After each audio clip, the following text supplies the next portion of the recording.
It's time for the main event. It's the Shoe Shot. ¿Qué onda, vatos locos? Damas y caballeros, it's your boy Dave in the 702 coming back at you for the only boxing podcast on YouTube you need to be watching, The Shoe Shine. Joining me all the way from the city of brotherly love, Philly Irish, Drew Evo. ¿Qué pasa, homie? Good to see you again. What's up, Dave? He said, what's up, man?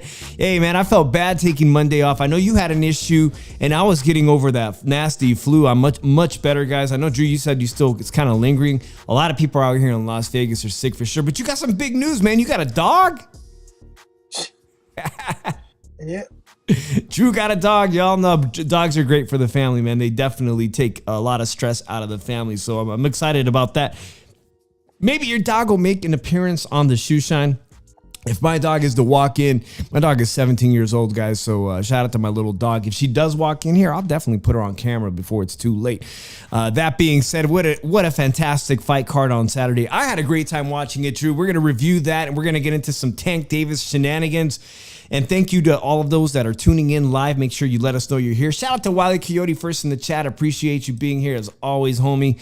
We got Tank Davis fight week. Are you gonna spend the money to watch Tank Davis fight? Or was the $25.99 price tag for last weekend's Turki Alalshikh, the last Crescendo, is that the right price? Is Tank Davis pricing himself out of the American pay-per-view market? Who has $80 to drop on watching boxing? Drew, rant on that, because I'm drinking some whiskey. Shout out to Felipe, Wiley. Issue is PBC's put on another overpriced pay-per-view event, and fucking like Tank's bringing up somebody from a different weight class, from a lower weight class again. Like Tank's he's trying to do his best to sell the fight. The fight's not going to do nothing in numbers. It's just how it is. Like, I think people are looking at it and say, yo, Tank, we know what you're doing now. You're going to take these last two fights and walk in the sunset, and people are going to swear you're a pound-for-pound great, which you're not, because you haven't fought anybody. And it's just crazy. It's just stupid. But I don't know. Oh, shit. Shout out to everybody joining us. I see V in the room. Wile E. Coyote, Felipe's in here. Thank you, guys. And Wile E. Coyote wants to know, did you get a Frenchie? Actually, I know you got a small dog. It's kind of cute and all, but not a Frenchie. Nowadays in Las Vegas, apparently, if you have a podcast, man, they'll just give you a fucking Frenchie. I'm waiting for my free Frenchie. Those dogs are expensive, guys. Shout out to you who know what I'm talking about, guys. Good to see everybody in the chat. Tank Davis fight week. He is fighting Lamont Roach, the champion at 130 pounds. I believe he's managed by a good friend of the show, Roberto Diaz, former Golden Boy matchmaker. And Lamont Roach is a great champion at 130, guys. But as Drew just pointed out, he is being brought up to the lightweight division. He is a former sparring partner of Gervonta Tank Davis. He is a guy that Tank Davis has beat 2 times in the amateur, that Tank Davis knows extraordinarily well. He is a guy that, although he was like Lamont Roach, like I said, is a great champion at 130 pounds. I just see this going like the way of all smaller guys that come up in weight to fight Gervonta Tank Davis. I think V put a great question. Will you give it to him after the 8th round or whatnot? That's about when I predict probably a stoppage. I do predict that Gervonta Tank Davis is going to be jumping off the ring and doing his patent backflip. There's been a lot of shenanigans, guys, while Drew stepped away, probably to deal with the dog. Obviously, I want to get to all the BS surrounding, well, Saturday's card. If you guys didn't see it, if you did see it, shout out to you for watching probably one of the best fight cards of the year. I'm talking about the last Crescendo held in Saudi Arabia. Lots of surprises. We did a pick show last week. We did a pick a parlay, and I got half of mine wrong. And that's what's great about the sport of boxing is I want to be wrong. Sometimes I want to be wrong. Sometimes I want to see an upset. Sometimes I want to be wrong and see the guy that I underestimated pull it off. And I'm talking about, first and foremost, let's talk about Callum Smith. Callum Smith, the former super middleweight champion that had his bicep torn right off by Canelo Alvarez. Probably the most underestimated victory for Canelo Alvarez at 168 pounds. Callum Smith, a behemoth, a giant, 6'3", and yet people always say, Canelo's afraid of David Benavidez for this reason and that reason. Just remind everybody that Canelo Alvarez literally ripped the bicep off with such hard body shots. I think Canelo was a harder puncher at the time, but nonetheless, Callum Smith comes away with a huge victory this weekend, beating Buatsi. I had Buatsi winning this fight in my prediction, and I got it entirely wrong. And now, as we all know who is the current undisputed champion with Bivol winning that rematch, David Benavidez is, the WBC mandatory fighter for Dimitri Bivol. Turki Alalshikh is going to say otherwise. Turki Alalshikh is probably going to be hung up on seeing a trilogy fight between Beterbiev and Dimitri Bivol. And that leaves poor David Benavidez waiting in the wings. He was invited. He was there. He left early. Okay. David Benavidez has a fantastic fight. I'm just reading today that he is open and okay to fighting the other mandatory, which is not going to be Callum Smith. Remember, there's 4 titles and there's going to be 4 mandatories depending on what sanctioning body is. Callum Smith is now the newest mandatory, as is David Benavidez after that impressive win of his recently. David Benavidez was there. He says he is open to fighting the massive Callum Smith. Callum Smith has only lost 2 fights, one to Canelo and one to Beterbiev. It's a great fight. It's a great fight between 2 guys that are 6'3". Let's just quickly see if I can pull up that picture of that. There's been a lot of shenanigans. I wanted to wait to talk about the last Crescendo and get Drew's input. Let me just quickly see if I got those picks. But shout out to everybody. Wiley says, I saw that fight. It was close. That fight between Callum Smith and Buatsi was my favorite fight of the night, guys. Over 1,200 punches thrown. I gave that score, I think, at 8 rounds to 4 for Callum Smith. They had it 115, 113, 116, 112, and a disappointing 119 and 110. Those are one of those bullshit scorecards where you say, come on, man, that's just... I mean, we saw the fight. It was a good back and forth, but Callum Smith absolutely deserved that victory. While I wait for Drew, let's talk about some shenanigans in the sport of boxing. Today was media day for Tank Davis at Gleason's Gym in Brooklyn. I believe it's in Brooklyn. Gleason's Gym, a famous gym. Paulie Malignaggi used to work out of there. Tank Davis, again, I was there for his media day workout in Las Vegas the last time he fought. You guys know I now live here in Las Vegas. And Tank Davis did not work out for the public. Again, today he shows up massively late, hours late, shows up in pink sweats, and refuses to work out for the public, for the media. That ain't shit. If you guys didn't see this, but Eubanks Jr. in the UK, well, I got this. This is the first one here. If you didn't know, Eubanks Jr., Chris Eubanks Jr., the son of former British boxing star Eubanks. Well, this is a nice jacket, this Louis Vuitton jacket. What is this jacket worth? Can I get a knockoff on one of these Chinese websites, man? I think I need a knockoff jacket like this. Does he know how expensive eggs are? I just seen eggs in Las Vegas for $12 a dozen, $1 an egg. Does he know how expensive brown organic eggs are? Chris Eubanks Jr. had a stack of eggs ready to dump on the face. I say the yoke's on you. Conor Benn gets slapped in the face yesterday with an egg. Yeah, the yoke's on you. It looks pretty bad because it looks like the British Boxing Board of Control is looking to fine Chris Eubanks for his shenanigans, slapping Conor Benn in the face with an egg. Boy, that was nasty. What a waste. What a waste. Good to see you, Mom Food. Great to see Mom Food Planet Things. Make sure you guys check her out on YouTube. I don't care. Mom Food, put your link in there. I don't know how to do it from my thing, but please put your link. It's great to see you as always.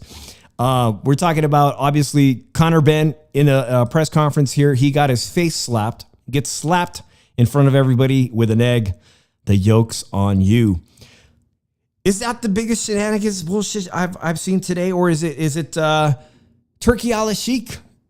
Going back to Saturday afternoon, his favorite guy, Shiraz, a guy that I thought, and I think Drew even thought that Shiraz, middleweight contender, was going to take over the middleweight division. Carlos Adames, the Dominican middleweight champion, thought otherwise and put on probably, and I had Shiraz winning this fight. I predicted he would win this fight. Got his ass handed to him by a much shorter champion in Carlos Adames. And automatically the excuses come out. You guys know Shakur Stevenson's hand was busted. Shout out SS Spider. Good to see you in the chat. You know that Shakur's been posting his hands. Y'all saw that has the grip strength of a teenage girl. But Shiraz posting his pictures of his hands saying, look at my hands. This is why I perform so poorly. But what really triggered people on Saturday was the fact that Turki Alalshikh in the 10th round, after the 10th round, in between 10th and 11th round, apparently ran up to the ring to give Shiraz the score, to let him know that he was down on the scorecard, which is a violation pretty much around the entire effing world in the sport of boxing. No promoter can walk up and give a judge's scorecard before the fight's over and basically letting them know, look, you're down on the cards. I need you to win. That's some big bullshit. So what was the biggest egg in the face, I guess, this week? Is it the fact that Eubanks Jr. was able to slap Conor Benn in their press conference with some eggs? I say the yoke's on you. Is it Turki Alalshikh this week giving the scorecard to his favorite fighter, Shiraz? Giving him the scorecard, letting him know he was down on the, or is it Shiraz's excuse? I don't know. What happened to Drew? Drew, are you coming back, or am I doing the show by myself? All right, let's talk about this card while we're at it. Saturday night, I'm going to give you guys my review of Saturday night's card. A lot of surprises. Obviously, the main event, Dimitri Bivol wins the undisputed light heavyweight championship of the world. Let's start off early in the night. I said Caleb Smith defeated Joshua Buatsi by unanimous decision. I thought it was my favorite fight of the entire card. It was the most competitive back and forth action. It was absolutely great. He walks away with an impressive win, is now the mandatory to Dimitri Bivol, but it looks likely like David Benavidez is open to fighting him. I'm good with that. I'm entirely good with that. All right. Lots of surprises on this card. Let's talk about Agit Kabayel versus Zalil Zhang. Big Bang Zhang. Big Bang Zhang. I predicted last week that Big Bang Zhang would win. I think Drew and I were opposite on this one. And Big Bang Zhang, now 41 years old. Let's look at some of these pictures, Drew. Drew, your comment on this picture, Drew, right here. Conor Benn getting the shit smacked out of him with an egg. I don't know. I think I don't understand it, that Eubanks. I don't understand what the fuck he's doing. Like, why are you fighting a welterweight? Well, facts and everything. Like, you fought two welterweights. You got knocked out by one, and like, you're bringing them up for 160. What's the point? You're not really making money. Yeah, you're probably making money in the UK, but not much more. Like, it's not like a super fight in the UK. Like, I don't understand. Like, why are you not challenging the likes of Janabek, Adonis, Shiraz, and everything? Because he probably can't beat them. And yeah. Like, yeah. Well, it gets even funnier because, Canelo Alvarez did sign that 4-fight deal, and we're still all in limbo. We know who he's going to fight in May. We anticipate he's going to fight, as announced, he's going to fight Terrence Bud Crawford, who was there. But then this came out today that Turki Alalshikh says whoever is the winner of this fight, Conor Benn, a welterweight, versus Eubanks Jr., as high as a super middleweight, gets a shot at Canelo. Guys, I like Conor Benn, even though he was a drug cheat, even though he got busted on clomiphene citrate, which is a PED that makes your testosterone shoot through the sky. I'm a fan of Conor Benn. He speaks perfect Spanish. I think he's entertaining. He's a welterweight, Drew. Every welterweight that's moved up to middleweight, catchweight, Kell Brook, should I remind you? Everybody that moves up, Amir Khan moved up to fight Canelo Alvarez. This ain't going to end well. I know Conor Benn is explosive, but at 154 pounds, he could barely dent a Mexican journeyman fighter. I remember watching that fight, and he recently fought here in Las Vegas. He barely, he's ineffective at 154. This is not going to end very well for him. I think he's going to end up destroying his career. Let's talk about that really quickly, Drew. Caleb Smith. Very impressive performance. Over 1,500 punches thrown, 500 punches landed apiece for Buatsi. I had it wrong, man. I had Buatsi outclassing, but Callum Smith's not ready to give it up, man. The former super middleweight champ. He's fought Beterbiev. He's lost to Canelo. What you think of his performance? And are you interested in potentially seeing him fight David Benavidez while Bivol and Beterbiev have a rematch? A third rematch? Well, there's rumors going around saying that Sumov's going to force Bivol to fight Benavidez and make him the mandatory. I'm all happy for that. Do you want to see a third rematch? I think it would be right to have a trilogy fight and everything. They both won already, and I think you should settle the score. It's only right. They both. But I think Sumov shouldn't get in the way. Why didn't you get in the way when Canelo was champion at 168? Why didn't you take so long to make that fight? I agree. Drew, David Benavidez, 30 wins, 0 losses. Caleb Smith, 30 wins, 2 losses. Caleb Smith, a former super middleweight champ. David Benavidez, former middleweight champ. Both guys stand over 6'3". Caleb Smith has a big loss against Canelo Alvarez. It'd be worthwhile for me to see David Benavidez now at light heavyweight with Caleb Smith. Caleb Smith has looked pretty good at this division, already fought Beterbiev. It'd be good for me to see if David Benavidez can beat up Caleb Smith in a better fashion than Canelo did. And Canelo tore his bicep off. Who do you think wins this fight? Right now, I'm giving the edge to Caleb Smith. I think Caleb Smith can duke it out with him. If you look at it, this is somebody that Benavidez, a type of fighter Benavidez has never been in the ring with. And this is a guy that's going to bang with him. This is a guy that can somewhat box a little bit, that can get shots in. And this is a legit light heavyweight now. Yeah. And we can see what goes on. I agree, Drew. I did hear that potentially now David Benavidez might get the shot. Right now, it's all conflicting news coming out of Turkey. I mean, what can we trust in Turkey? At the last minute, they moved the fight, the main event, to a smaller arena of 8,000 people capacity because they didn't want to embarrass themselves to show that ticket sales for the event in Saudi Arabia were poor and they can't sell an 8,000 seat theater. So they moved the main event to the smaller theater to give the illusion of a sold out crowd. It's hard to sell 13,000 seats at the MGM Grand. It's hard to sell 11,000 seats at Mandalay Bay. It's going to be fucking impossible to sell 8,000 seats when the average American cannot fly to Saudi Arabia for a boxing vacation halfway around the world. And would any boxing person want to go to? Would any person want to go to Saudi Arabia for a vacation? I don't know. It looks good to me. But I mean, as a woman, as for women, I can't speak for women. Drew, you make a good point. It looks beautiful. I mean, the site. Like they do got an amusement park and everything. It looks pretty good. They got the fake sphere. They got one just like we have here in Vegas. I think they built it first. But again, I don't know anything about Saudi Arabia. I just know that I wouldn't fly halfway around the world to watch a boxing event unless I was being paid a handsome sum. The only place I would consider going to the Middle East is probably Dubai. There you have it. A beautiful place. Much more international. Still, man, it's cost a fortune. Shout out to Monica Ochoa, who's new in the chat. I appreciate you. Shout out to Nerd. Says Benavidez beats the hell out of Smith.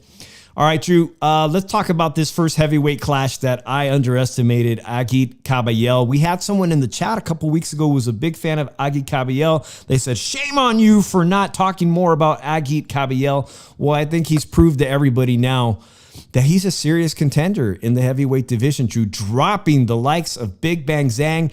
They exchanged knockdowns. Let's take a look at a couple of these pictures because first, I was thinking, I'm right. Zhang has too much power. That southpaw with the big left hand. Let's take a look at that picture. And Drew, were you surprised that 41-year-old Big Bang Zhang couldn't take shots to the stomach anymore? I am surprised that he got stopped and everything, man. I think Caballero,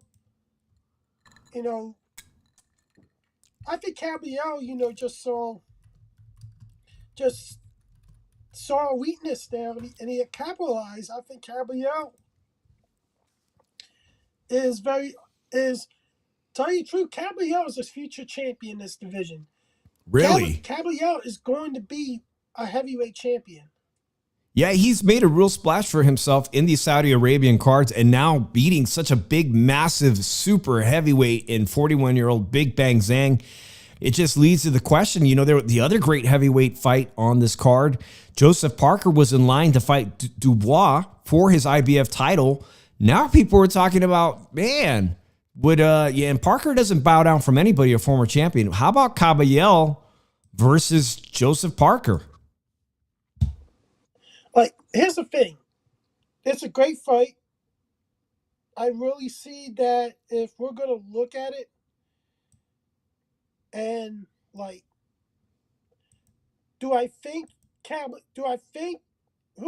that fight? I don't know. It's a 50-50 fight. If you look at it, Parker Caballero, it's a 50-50 fight in my mind. If you look at it like this, I think Caballero beats Daniel Dubois. I'm going to tell you this right now. If I'm looking at it like this right now, Caballero is the fourth best heavyweight in the division now. Damn, that's speaking very highly of him. This is very interesting. Nerd said Zhang has always been a 4-round fighter, and I'll agree that Zalil Zhang, even at his best, always seems to fade at the mid-rounds, beginning usually around the 5th round, 6th round especially, and he just fades and he hangs out until if he can get to the later rounds, he hopes his power will pull through. And in this exchange, in this fight against Caballel, he did drop him. It was a nice knockdown and all, but he just couldn't absorb any punishment to the midsection anymore. So I don't know where Zalil Zhang goes from here now. Maybe he's a gatekeeper for younger fighters if he wants to continue to fight at 41 years old. But Joseph Parker taking on, I got this one wrong, Drew. I got it wrong. Let's move to this one and then we'll move backwards. Joseph Parker taking on a 315-pound Bacoli. Last-minute replacement. You guys heard Daniel Dubois, the IBF champion, like Floyd Schofield, came down with the mysterious Saudi Arabian flu, retarded flu, whatever, stomach virus.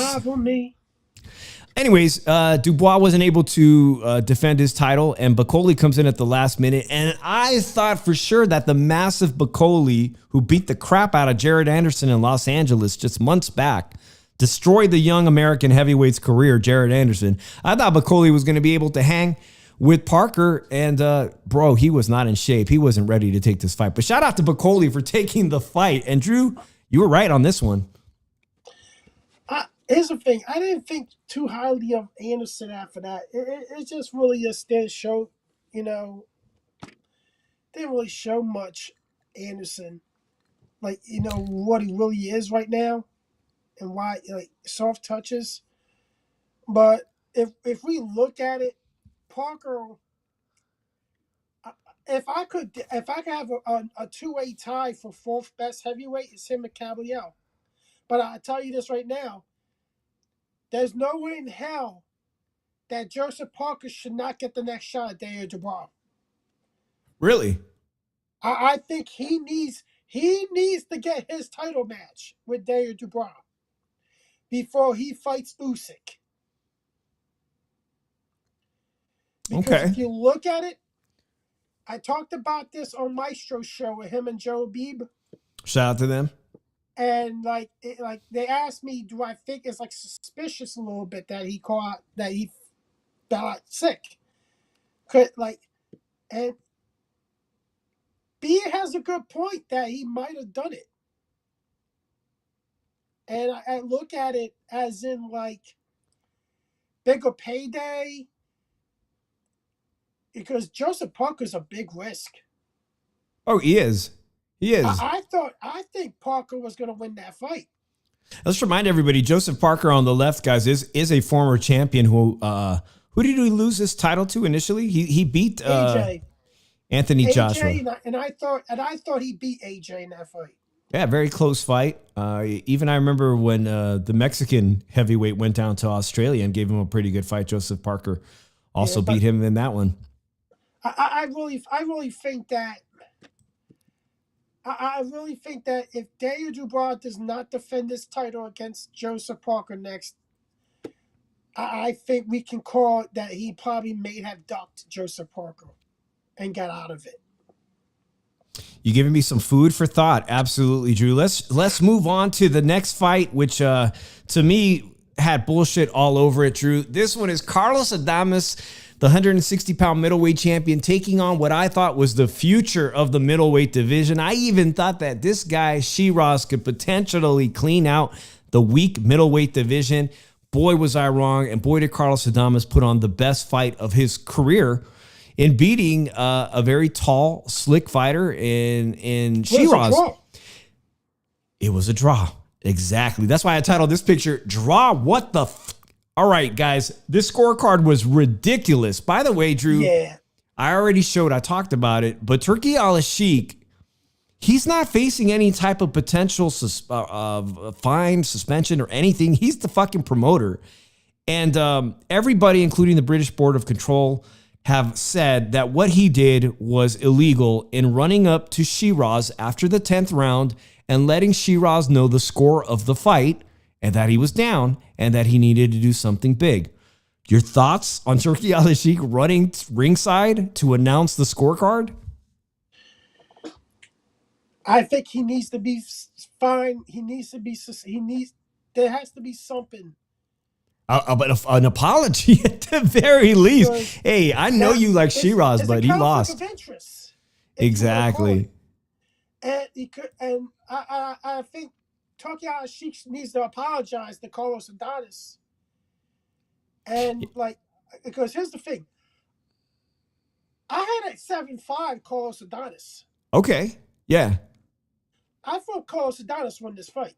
Yeah, hands down. I agree with you that I think he won this fight.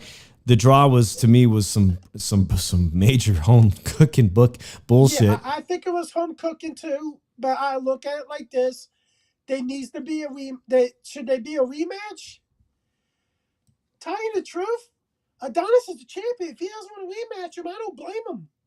Yeah, I think Shiraz needs to move in a different direction. Maybe he could beat the 160-pound Cuban champion, Erislandy Lara. Maybe he can, but I'll be honest with you. I saw that there was interest from the WBO champion for Top Rank fighting him. Janabek. And I think with this performance, now I'm going to show you his hands real quick, but he had an excuse immediately saying he hurt his hand and he has his hands here as to why he couldn't punch. There you see his right knuckle, middle knuckle looks like it's broken or whatnot. But Shakur Stevenson has the worst hands in boxing at the moment, and he put on an impressive win against a journeyman. Let's talk about Shakur Stevenson. If you guys are interested in his last minute replacement, Padley, UK's Padley, has announced, Drew, that he is retiring from his full-time job as an electrician. I remember reading this Sunday that he said thank you so much to Turki Alalshikh, that he got paid so much money that he can now dedicate his life to the sport of boxing. And there's already a lot of UK fighters interested in fighting him. He went 9 rounds with one of the best boxers in the business, Shakur Stevenson, lightweight champ. He went 9 rounds with days' notice. Your thoughts about that? Well, I heard he got 200 more K of a bonus for doing it, and got told he would have him back. He would have him back if he pursued boxing full time. Yeah. I'm happy for him.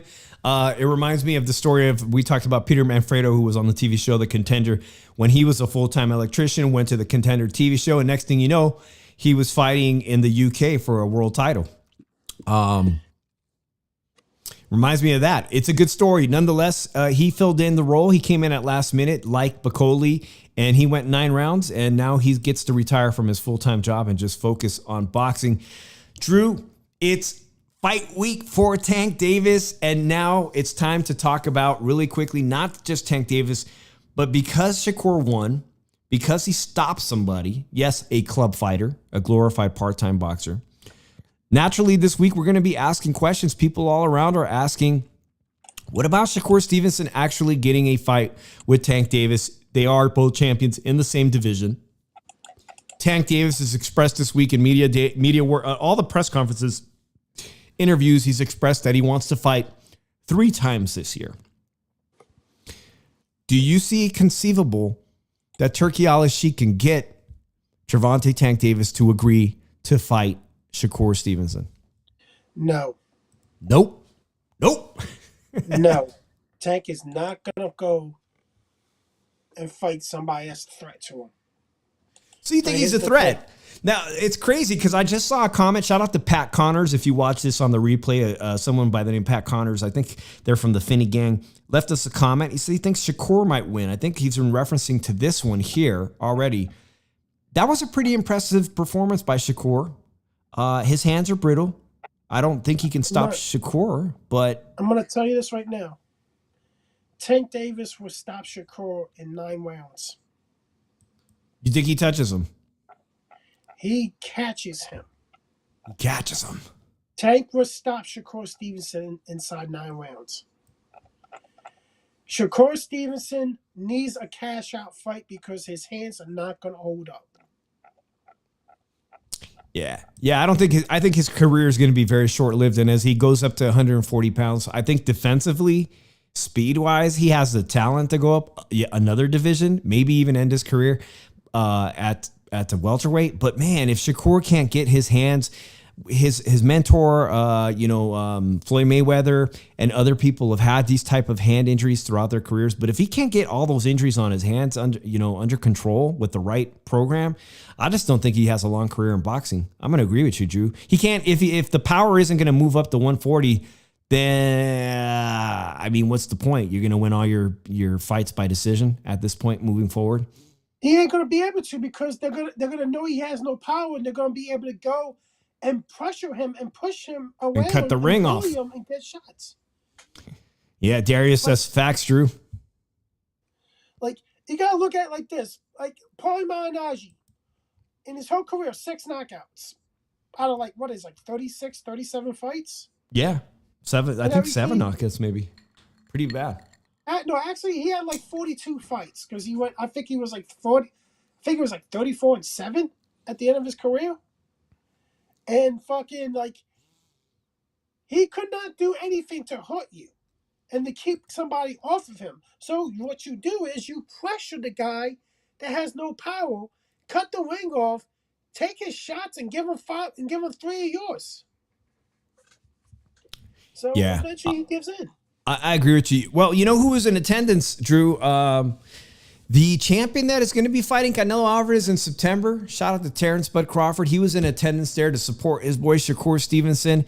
And it's going around, if you guys didn't hear, Teofimo Lopez is being, rightfully accused of being a racist. Just a couple of weeks ago, he had this whole banana watermelon incident where he laughed on Instagram. It looks like he sent bananas and watermelons to an African-American fighter. And Teo has a big mouth. He's been running his mouth for about 2 years now, saying he wants a fight with Terrence Bud Crawford. And here's the pick, Drew. But Terrence Crawford checked the fuck out of Teofimo this weekend in Saudi Arabia. He checked him, boy. He's like, what's all that shit you was talking about? And it looked like Teofimo was a little bit nervous, if you ask me. It looks like Teofimo, he got checked. And Teo needs to worry about defending his title at 140 pounds. We have not even heard confirmation that he will fight Arnold Barboza Jr., who is his mandatory in Alcatraz. They're talking about Alcatraz. But he's talking about, I would love to fight Terrence Crawford. No, Terrence is moving up to super middleweight. He got the dream fight. And it looks like Teo was checked this weekend, man. He might want to stop running his mouth in racist ways, if you ask me. Yeah, he needs to shut his mouth. We don't even know who the real Teofimo is, so fuck him. Drew, let's move on to this fight, because this fight, now, I had this clip, guys, that I played not too long ago. I always talk about this, but I got to see Vergil Ortiz versus Sergey Bohacek in Las Vegas last year. It was my favorite fight of the year. I think I got 10,000 views on the 12th round. I put it up there. Hell of a fight. Amazing fight. But I got to be honest with you that I thought Madrimov was going to be equally difficult.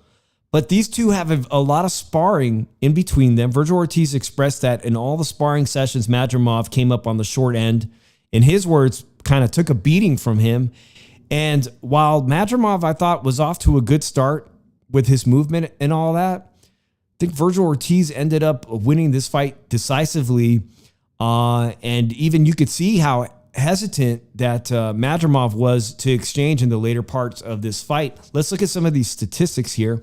And now people are calling because Vergil Ortiz at 154 pounds has beat two. He does have 2 wins, whether you agree with it or not, over some of the toughest Eastern European fighters in the division. Here's some of the statistics from Vergil Ortiz's fight this Saturday, guys. 166 punches landed, total jabs 60, power punches 106 landed, 65 to the body, and those body punches looked absolutely brutal. Not sure if you saw this slick move that Vergil does where he uses one of his mitts to bring down the guard of Madrimov and then hits him with a body shot. It's so slick. These little moves that he does are slick. How did you score the fight? I did 8-4 Vergil Ortiz. All right, man. I think Madrimov got tired. Like, when you're moving at pace and your awkward style, he didn't even pace himself. I don't understand, why didn't you pace yourself? I think he thought he could get the knockout in a certain amount of rounds and everything. And I thought if he looked at it, and if it wasn't working out that way, he needs to start conserving energy for the later rounds, which he did it. And at the same time, he kept getting caught with body shots. That takes a lot more energy off you in later on. And it just bad game plan. So it was a really bad game plan by Madrimov. I think that was partly why Vergil Ortiz won the fight. Horrible game plan. Vergil Ortiz was able to take advantage of a lot of key areas that Madrimov didn't take advantage of. And it made Vergil look a lot better defensively as the fight progressed, and ran away with the fight 8-4. But now we see he's not getting a Terrence Crawford fight. Is he going to fight the IBF champion? Man, I really hope so. Let's bring up some of these. By the way, this is what's impressive. The IBF champion, I'm assuming you're talking about Murtazaliev. Murtazaliev, yeah. Yeah, Murtazaliev and him are both identical records, 23-0. And you bring up a fucking great point, Drew, because we just talked about Bud, but Bud was there. Bud is going to have to do something with his titles that he is holding up at 154 pounds. You got Sebastian Fundora fighting next month against somebody ranked at the very bottom of the rankings. I don't like the fight. I don't understand it. He has 2 of those titles. Okay, Xander Zayas is now the mandatory to Fundora. Is Fundora going to fight the top-ranked guy? That's going to be difficult to make. Bud is holding up one of the titles. Vergil is honestly looking like one of the best contenders in the division who deserves a title shot, and the only champion. Well, I don't think this guy dogs. I don't think he dodges anybody. I don't think Murtazaliev is going to duck anybody. Vergil has been systematically winning these fights against these Eastern European fighters, former champion Madrimov. Give me this fucking fight. 23-0, both of them. I don't think Bakhtar Murtazaliev is a duck. Give me this fight. Give me this fight next. Make it happen, Turkey. And the thing about it is, nobody's mentioning this dude. It's like nobody wants to smoke. Nobody wants to talk about. By the way, shout out to D-Style and Calix, who just talked to the trainer of Tim Tszyu. I'm sorry, manager of Tim Tszyu, Glenn. They're talking about their fight. About that, man. I don't care about that. No, I'm bringing that up. I'm bringing that up for that exact reason. Nobody wants to talk about that Murtazaliev, who was relatively unknown to America, set back the career of Tim Tszyu fucking 2 years. I mean, he's fighting Joey Spencer, a guy. I mean, you want to talk about a major setback.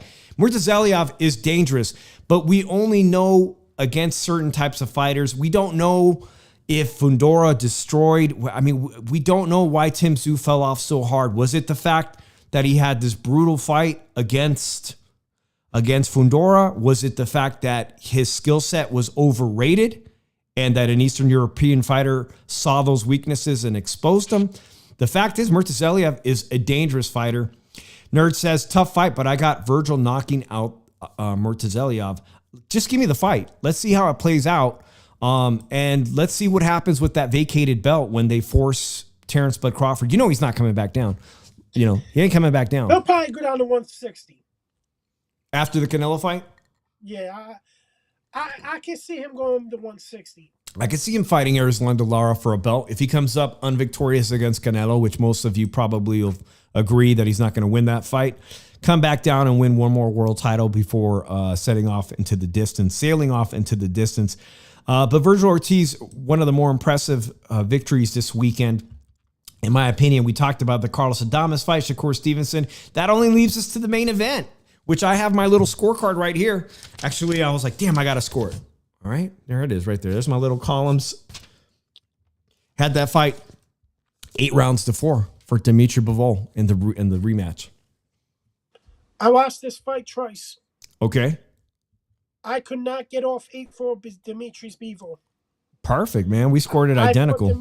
I thought Dimitri's Bivol was on point with a lot more shit this fight. Even though I thought he won 8-4 last time, I thought he was convincingly pointing Benavidez. I thought this was more of a Dimitri's Bivol type of fight. Agree. And he took control of this fight. Dimitri's Bivol. He took the boxer puncher out of it. And I think people need to start and give this guy respect. I'm going to tell you this right now. He overjumps Inoue in the pound-for-pound rankings as the number 3 guy. And if you're going to look at it like this, I probably will make him the number 5 pound-for-pound guy in UA. That's because I tell you this right now. I think Dimitri's Bivol, outside of like Usyk, has probably one of the best resumes in boxing. He's got the win over the face of boxing. He's got the win over the face of boxing, which was convincingly dominant in a lot of people's opinion. He won that fight 9-3. In my opinion, a lot of people's opinion, he won that fight 9-3. That was a fucking he gave him a boxing lesson that night. It wasn't even close. And then he goes on to beat a guy that was unbeatable, Benavidez, for undisputed. And Ugly could have won both fights. He should have won both fights. Even Turki Alalshikh, I believe, said, I had you winning that first one. Which is the only reason we have a rematch. And now we're wondering and scratching our heads. The first one really wasn't a loss, but it was the same thing that happened Gennady Golovkin versus Canelo Alvarez. The first one should have been a convincing win for Gennady Golovkin, which brought us to the second fight, which was a convincing win for Canelo. And then the third one. I thought he won. I thought Gennady Golovkin won both fights. And which brought us to an unnecessary third one where Gennady Golovkin was over 40 years old. And by the way, I got some Gennady Golovkin news, which is major in the sport of boxing. Is going to shake up boxing as we know. Gennady Golovkin was over 40 years old, which is where Beterbiev is today. Like, do I really need to see a fucking trilogy? I would rather prefer to see David Benavidez fight Bivol next. I mean, that's just me personally. If it doesn't happen, I think it's right that you give the trilogy out the way. Yeah. And tell you the truth, because if Bivol pulls another win off, I think this will make Bivol look a hell of a lot better. This already makes him probably a first ballot Hall of Famer. They're already talking about possibility of Dimitri Bivol moving up to cruiserweight, bulking up, and maybe, getting a crack at Jairo Pataya, which would be a fucking incredible fight. Hello, SB. Good to see you. Appreciate you coming in here. Like, if we look at it, can we say that's a 50-50 fight right now? Which one? No, you have to give the edge to Okataya if he was to move up. Bivol. Because it's Okataya's division.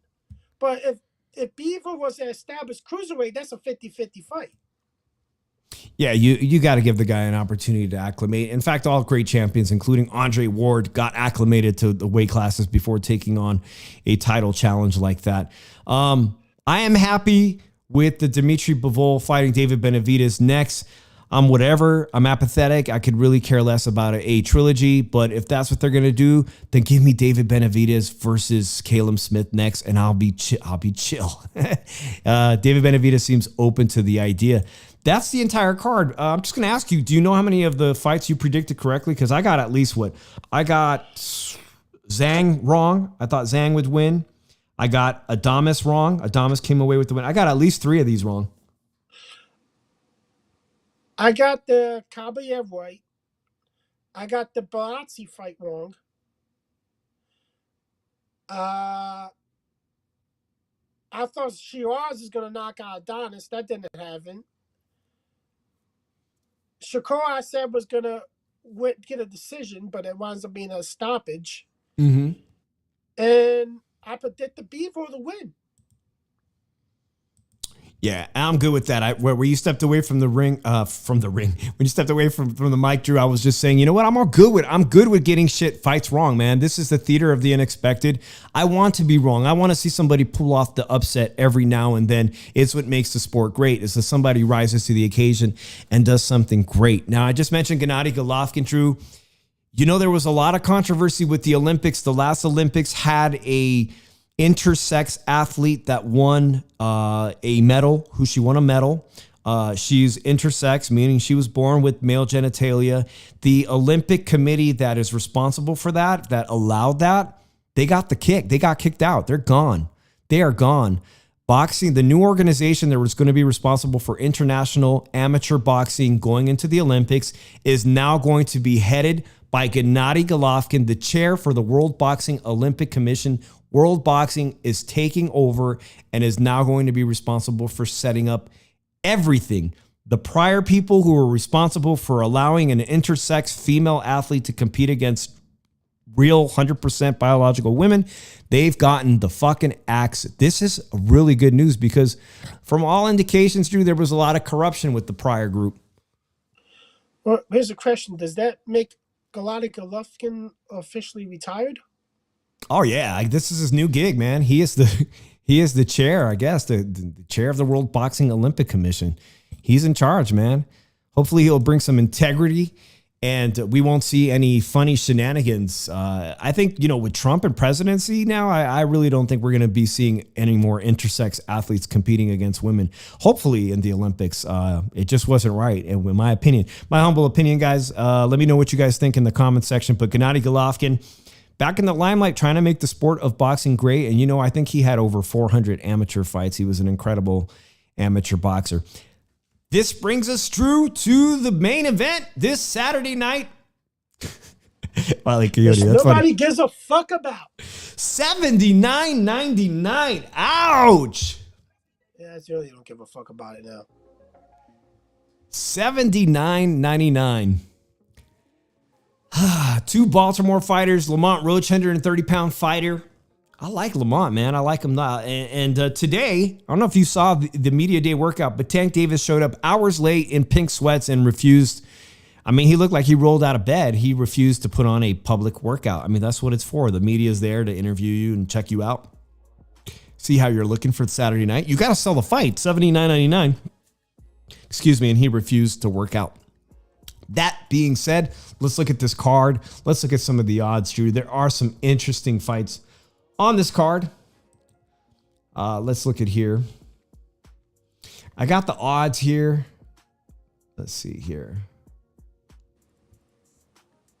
Now, you know, the co-main event is a title fight, 140-pound championship. El Rayo Valenzuela fighting the brother, Gary Antoine Russell of, you know, the other Russell brother.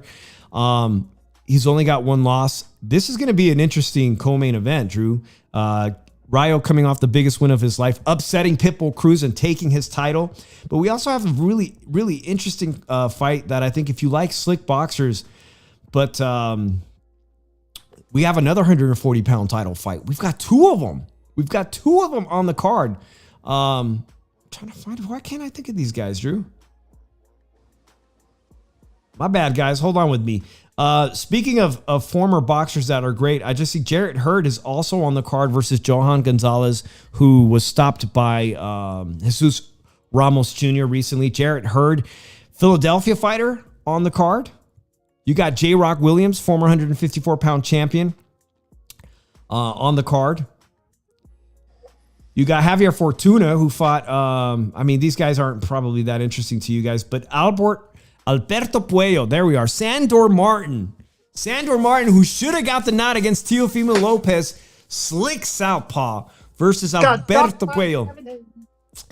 This is the interesting one, and I'm looking at DraftKings right now. Alberto Puello, he's got the title, 140 pounds. He won his title back, guys. He got his title taken away because he was having fertility issues with his wife, and he thought he was going to have the okay. He was taking a drug called Clomid. Clomid is very similar to enclomiphene, which is what Conor Benn was suspended for. Clomid increases your testosterone and your semen count, helping you get your wife pregnant. They did get pregnant, but he got stripped, rightfully so. That's a performance-enhancing drug. Now he's the champion again, and he's fighting Sandor Martin, who, in my opinion, should have never lost to Teofimo, who should be a champion right now as we speak. Interesting enough, Puello can box. He does have power. Sandor Martin has sneaky power.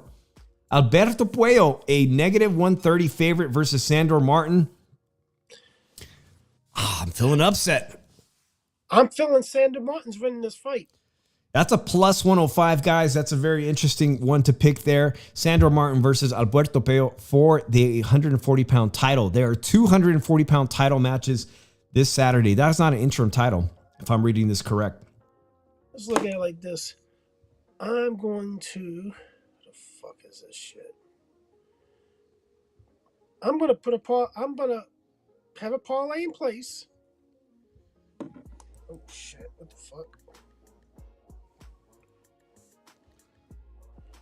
I'm going to put a parlay in place because now I just want to see it. I just got to see it.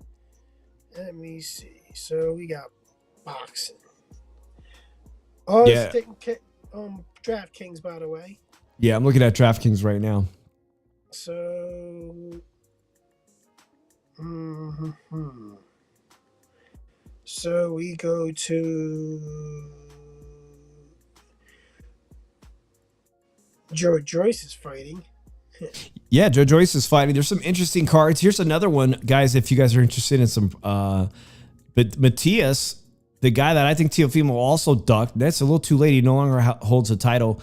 Matias is back in action, the former 140-pound champion who lost his title to Liam Paro. He's fighting this weekend. And then on February 28th, you have this Mexican kid from Guanajuato, which is the state my mom is from, Giron. I saw Giron give Floyd Schofield hell over 12 rounds. Dropped him. Giron is back in action, and Floyd Schofield does not.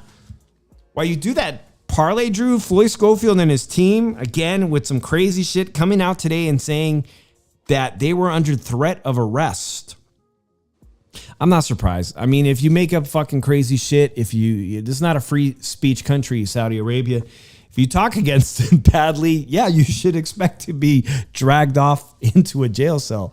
It's not exactly the bastion of freedom of speech, and it's not America. So, but interesting enough, he came out today with his team and said they were under the threat of arrest if they said the wrong thing. Better to just keep your mouth quiet and come back to the U.S. and figure out where you go from here. So, Drew, I'm looking at DraftKings too. Alberto Puello, a -130 favorite. Sander Martin is a +105. They got it all mixed up. They got all these mixed up. Like they have Subriel Matias. I don't think he's not on that card. That's a different. That's Alita Promotions. They just have them all kind of mixed up. Okay, so this is what I do. I took Jared. I would take Jared Hurd with the money line at -105. I would do Sander Martin wins by decision or technical decision, which is +160. Sorel Matias by KO or TKO DQ is -180. Okay. Lamont, I would take Gary Antron Russell win by decision, which is +450. And the Tank versus Lamont Roach fight, I have under 8.5 rounds at -115. That's interesting. Under 8.5, the stoppage by 8.5 rounds. The money line on that is a -1,600 favorite for Gervonta Tank Davis. You have to bet $1,600 to win a freaking $100. If I put $10 on the parlay, I win $811. Man, that would be great to win something like that, Drew. Lamont Roach is a 900 underdog, +900 underdog. Does anybody out there think Lamont Roach can pull off the upset? $100 will get you a fat $900 plus your $100 back. I'm going to put that in right now. What, Lamont Roach by upset? No, I'm going to put that parlay. Oh, the parlay. Yeah, let's put that parlay in and see how we do on Monday. I mentioned this guy's fight. We've got some more boxing this weekend. We have Matias versus Valenzuela, a IBF junior welterweight title eliminator. And then Hernandez versus Guidon on DAZN. Nerd says, Tank Rayo Puello. Let's talk about that main event, co-main event, Drew, because I was listening to Rayo. Rayo really is at war with David Benavidez Sr., the father of David Benavidez, man. They really are. They're going to legal. He took it into legal territory. He had a lot of bad things to say about David Benavidez's father. Not David Benavidez Jr., obviously the fighter, but about Jose. And Jose, pardon me, yeah, it's not David, it's Jose. But he's pulled off the fight of the year, in my opinion, a fantastic upset, boxed brilliantly against Pitbull Cruz. He won that fight. He won that fight. And Gary Antoine Russell, he lost to Puello. And I thought he was going to win that fight. I don't know who I'm going to get this weekend. I don't know if I'm going to get the Gary Antoine Russell that has won every fight by knockout, or if I'm going to get the Gary Antoine Russell that lost to Puello. Who am I going to get? Valenzuela looks great under Robert Garcia. He's a -105 favorite. That's a pretty slim lead, man. That is to me right now. Gary Antoine Russell can box perfectly himself too. He's going to have to make mistakes for Jose Valenzuela to win. I can't even call this one. I'm going to be honest with you guys. I'm rooting for Rayo Valenzuela. I got to interview him one time on a different channel. We talked about growing up being Mexican-American in Seattle. I asked him, I asked him, where does he eat Mexican food? And he was in Seattle, which anybody here who's been to Seattle knows that the Mexican food in Seattle sucks. There's just not a lot of raza in Seattle to have great Mexican food. Nonetheless, he's back. He's out of there. He's not living in Seattle anymore. He's training with Robert Garcia. That one's a toss-up. Drew, you got Gary Antoine Russell pulling off the upset and becoming the new world champion? Yeah. That would be some shit, man, because the 140-pound division is a division where guys win the title and lose the fuck. Liam Paro wins the title, One defends it once, loses the title. You've got so much people overturned. Now you've got Richardson Hitchens, a new champ. It seems like Teofimo's probably the guy who's held the title the longest. and along the way, he got a gift. In my decision, he got a gift against Sandor Martin. Very easy to say that was a gift, man. So I don't know what's cracking in this division. Wiley Coyote says, boxing matches in the Sphere would be cool. Yeah, I thought there's going to be a really good event on this weekend. I've yet to go to the Sphere. Speaking of the Sphere in Las Vegas, Wiley, I just read that the Inoue fight with the Mexican fighter Picasso, this guy that I really like the fight for Inoue. But the problem is that Picasso seems to be backing out, Drew. I don't know why the fuck anybody would be backing out of coming to Las Vegas in the biggest fight of your career. I don't know what the excuse is or why he's suddenly unavailable. But if you're a fan of MJ and the drama between that Akhmadaliev, now they're thinking Akhmadaliev might get a shot at Inoue for Cinco de Mayo weekend right here in Las Vegas. And it's even possible they might even hold that at the Sphere. So there is talk about it either being a T-Mobile or Sphere, but it's going to be headlined by Inoue. And then they're going to probably telecast straight to the Canelo Alvarez fight. Like it's going to be a whole day of boxing. I think it's going to pan out to be pretty amazing. But shockingly, Picasso from Mexico City seems to be backing out. So Inoue, who he fights on Cinco de Mayo weekend, the fact that a Japanese fighter is the co-main, or essentially the co-main attraction, is crazy to me. Before we get off tonight, Nakatani, Drew. Monday morning, the Japanese love the fight on weekdays. Nakatani knocks out Cuellar from Mexico in less than 3 or 4 rounds. And now there's a lot of conversation. When the fuck is Nakatani and Bam gonna fight?